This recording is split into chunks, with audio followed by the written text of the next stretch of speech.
Good morning. What's going on, guys? Today we have a very... Wow, that is a very fucking camera. Hold on. Sorry, my iPhone's a work phone, so it gets dirty all the time. We need a transmission service today on the blue truck. It's the 68 RFE, it's not a high output. So we have the filters, MOPAR, obviously. And we have 12 liters, or sorry, 11.35 liters of AMSOIL. So this should do it. There's pretty straightforward, simple system I use. Some of these transmissions sometimes take 8, sometimes they take 7, sometimes they take more, depending on how long I let it drain. Pretty much what we do is we just put into the container here on the floor, and then I use a bucket, which has a measurement on it. In quarts, tells me how much I need to put back in, because the fluid's drained out, then I don't have to check level. Although I do check the level before I drain it to make sure that it didn't need to be topped up or anything. But we'll get tugboat in here and we'll get this serviced. This is the one problem with living out in the countryside. Seems like a mouse was starting to make a house and then died because I just cleaned him up. So apparently he hit the battery. I guess he must have tried to nibble on something positive and just got the shock of his life. Anyhow, this truck is easy to check the oil level. I believe it's on the this is on the passenger side, not like my white truck where it's on the other side. But you have to run it in neutral, I believe, this truck. The ASIN, you can check that just idling in park. This one is probably idle in neutral or something. It says it on the stick. Trying to read it. I don't see anything on the stick. There's no legible writing on the stick. Oh, there is. Do not overfill, add oil. Jeez, that's hard to read. I don't know what's going on here, but it's very difficult to read.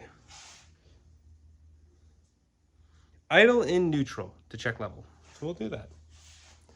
And we'll check level. We'll top it up if required. The engine's cold. It's only ran to come in here. So if the engine is still cold, we'll start it up. We'll check in neutral. And then, yeah, we'll see if it needs to be topped up. If it does, we'll top it up and then we'll do the service. So we know exactly how much fluid we need. All right, let's start this bad boy up. Firing. E-brake on. Vehicle in neutral. All right, Doge, watch out.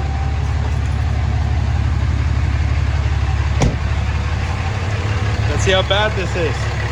Listen to that baby purr. Can't beat the sound of a Cummins. Just can't. All right, let's grab some rights here. See where we're at. Chill. All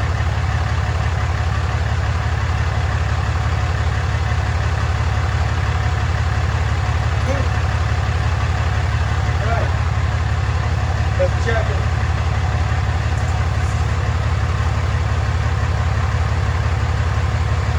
I think I need a new stick.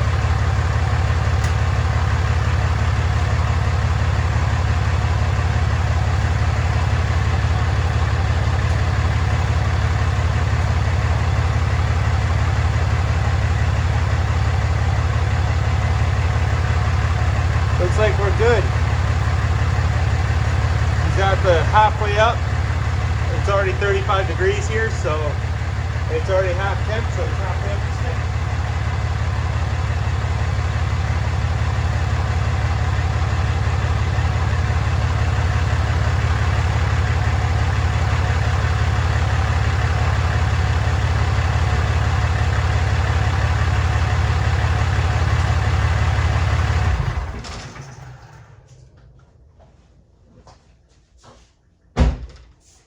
Diesel. All right, so level's good. So now we're just gonna get underneath it and just make a huge fucking mess, because that's all this truck knows how to do is make a mess. So we'll be under there for you guys. I guess it's a good thing we're checking it, because there's a leak. If you see that there, but she's a bit wet in that corner. So we gotta figure out why that is. It looks like a pretty good leak. So either the silicone's failed on that side. Either way, this has 60,000 kilometers on this trans, so it's gonna make sense that it's due for service anyways. We'll see how bad the condition is. As you can tell, we have a few things that are sweating pretty good around here. I don't know what all this oil is from, but I'm guessing that is causing a mess that's obviously reflecting down this way. So let's get this undone, shall we? This is easy. It's just a bunch of 8mm bolts. Take those off and then just crack the top ones here, loosen them, and then crack these off and just let it drain in that corner into a pan or something, because this is full of fluid, and Dodge in all their infinite wisdom didn't put a drain plug on it. So, and then the ATS bypass is still working pretty good on this truck, so it's good. We'll see you guys in a bit. All right, she doesn't look too bad. The magnet has a little bit of metal on it, but it's just floating metal. It's not actually like bad. It's normal wear and tear stuff, but inside looks nice, and the fluid didn't look too bad either. So good. Let's get this cleaned up. Okay, so here's the oil. I got it filled in the bucket. Let's see if we see any forbidden flakes. I don't see any. I see lots of dirt. That's because this pan was not cleaned. But I don't see any flake. Let's turn up this light a little bit, shall we? Let's really intensify it. I see like dirt. That's it. Let's check the actual bucket of oil, shall we? Do we see any forbidden flake in here? Nope, just air. So that's good. Oh, sorry. My glove's just covering half the shit, and my phone's covered in gear oil. But, yeah. So this right now takes, let's see what it takes, shall we? I see 7 quarts. Pretty much bang on. This is why I own this bucket. Tells me how many quarts. So 2 US gallons or 7 quarts. So we'll throw 7 quarts in it, run to the gears, and hopefully get on the road, because we're gonna go pick up a 5th wheel tomorrow. That's paying a lot of fucking money. It's a hot shot for a 5th wheel. I don't know why someone did that, but it is what it is. But let's get this bitch filled up. See you in a minute. All right, we'll pull this out for now. Don't need it.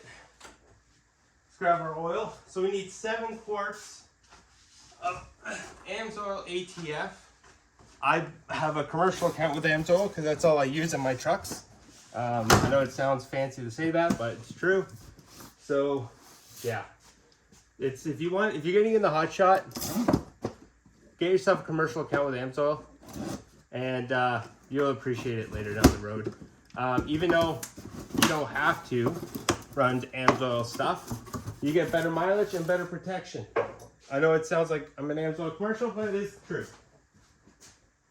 And I can back those facts up with oil studies that I've done to my truck personally, and to show that it is actually the best stuff you can buy.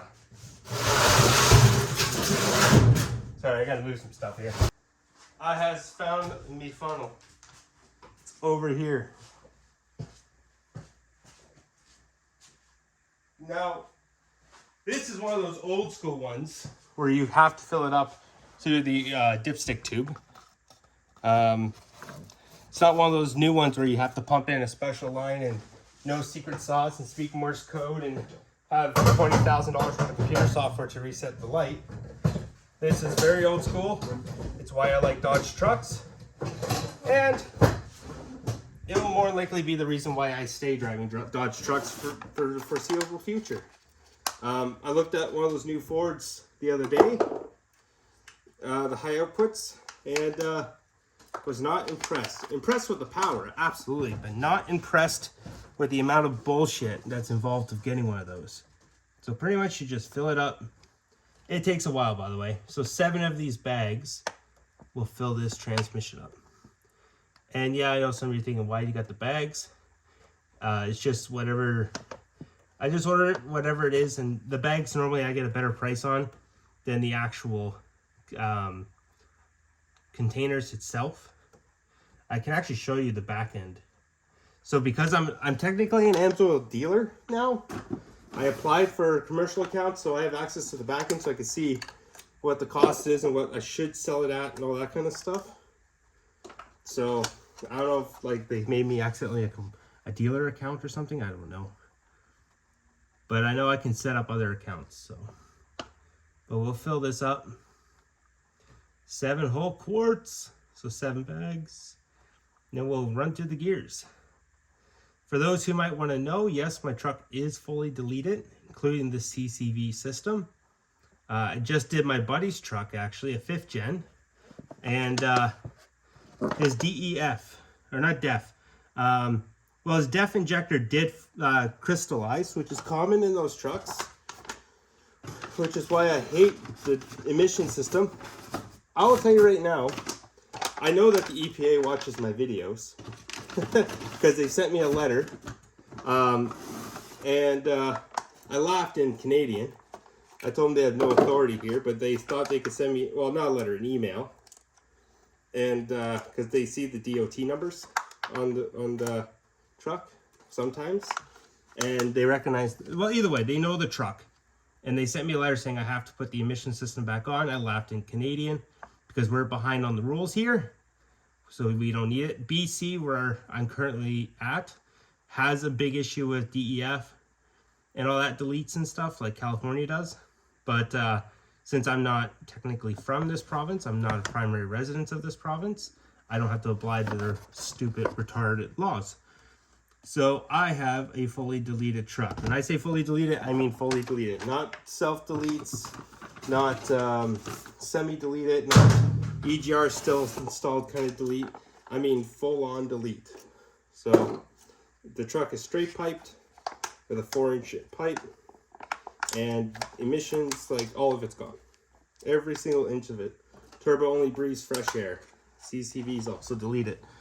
Just for the fact that I don't want any issues with this truck, and I don't care what anyone says. The DEF stuff is a joke. It doesn't work. If the government turned around and actually forced the manufacturers to warranty for 500,000 kilometers or something like that, I would keep it. I'll be honest with you. There's really not like too crazy of a need for deleting trucks nowadays. I delete mine for reliability because DEF has a bad habit of leaving you stranded in the middle of fucking nowhere. And then you just turn around and it's like, well, too bad, so sad, figure it out. So I figured it out. But yeah, up here in Canada, the emission stuff, the DEF fluid, just freezes. It just freezes at like -11. So it just becomes a mess of trying to repair it. And you gotta take it to a garage, let it to thaw. Like, let's be honest, guys, who has time for that shit? Who wants to go out to the truck at -30 and go, oh, can't drive my truck today because the stupid fluid that they know we need to have in the truck freezes at 11 Celsius or -11 Celsius, and we're not going to make a winterized fluid. We do it for diesel, but we don't do it for DEF. How many have I put in here now? I think 6, right? 1, 2, 3, 4, 5. So I got 5 bags so far. This is number 6. And then I got one more after this. So yeah, matter of fact, government of Canada, Mr. Trudeau, sorry about your divorce, buddy. But you're a shitbag and you deserve everything you got. I hope he's sleeping with your Pilates instructor or something. I don't fucking know.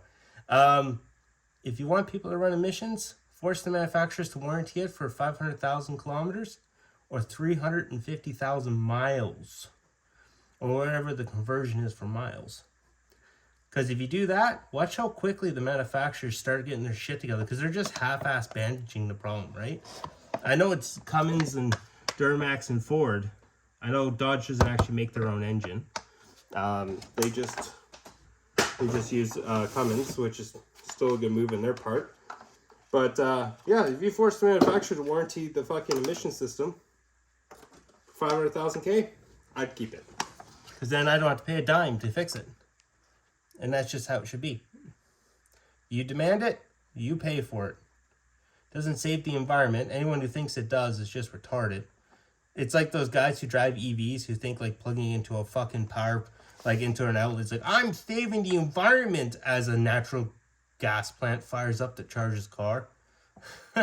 No, buddy, you're just changing your emissions from one backyard to the other. And you're not smart enough to realize it. But that's pretty standard. Anyone watching this channel is probably understanding that situation. Because let's be honest, if you're watching hot shot trucking, chances are you're probably not too you probably are not too liberal. Because you know, liberals don't tend to be self-employed people. They tend to work for schools or higher education things where they have to justify their jobs and their egos. Sorry if you're a liberal and you just heard that. If you're the old school liberal, like libertarian, then you are probably watching this. But I mean like the today's liberal, we're like, you must fucking sacrifice your own life to save the planet kind of crap. I'm going to clean up this mouse droppings off this exhaust before that catches on fire. Okay, there's our 7 quarts. I got one more, 1, 2, 3, 4, 5. I got 2 bags of that over there too, right? Yeah. So I got another one so I can do another transmission service. I can't believe a mouse tried to... This is the sides of the country that people don't tell you about. Having to come out and clean your truck from mouse or pack rat shit. They're not too bad, actually. I find that the mice don't really mess with my stuff too badly, like wiring-wise. But I leave my hood open usually when I leave my truck out, so that way they don't build nests because they don't get cozy. Last night I closed my hood because I was about to do some work on the truck and made that mistake and didn't leave it open. So yeah, country stuff. And I didn't learn all this. I was a city slicker for years, boys, just so you guys know. I lived in Edmonton, right in Millwoods area for like most of my life. And in Ellerslie. Ellerslie's where I got my first house. So, but we just bought a house. There's going to be lots of videos coming on that. We just bought a second house. We're going to renovate it. So there's going to be some cool videos coming on that stuff. Hope you guys like renos. At least, I hope you like shit being destroyed because the first couple of videos are just going to be us knocking shit down. Sorry about that. Speaking of knocking down, knock down the phone. Alright, let's clean up the dribs and drabs here. Make sure we don't set anything on fire. We don't want a fire. Although I do get a brand new truck if I do it, so it's very tempting. But I like having my low insurance, and my insurance company takes pretty good care of me. So I don't want to cause any reasons for them to hate me. And I know they watch my videos, which is kind of funny. I found out a lot of people on my stuff watches my stuff. What is this? PP Blaster. Okay. All right there, tugboat. That's starter, and have her run the gears. We'll put you over here so you guys don't go deaf because it's loud. I think you can see the truck. Yeah, perfect. All right. Tugboat, are we all good? That's back. That's going to be 7 quarts. We know that. Oil's good because I checked it recently. So, all right. Let's fire up.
The smell of diesel in the afternoon.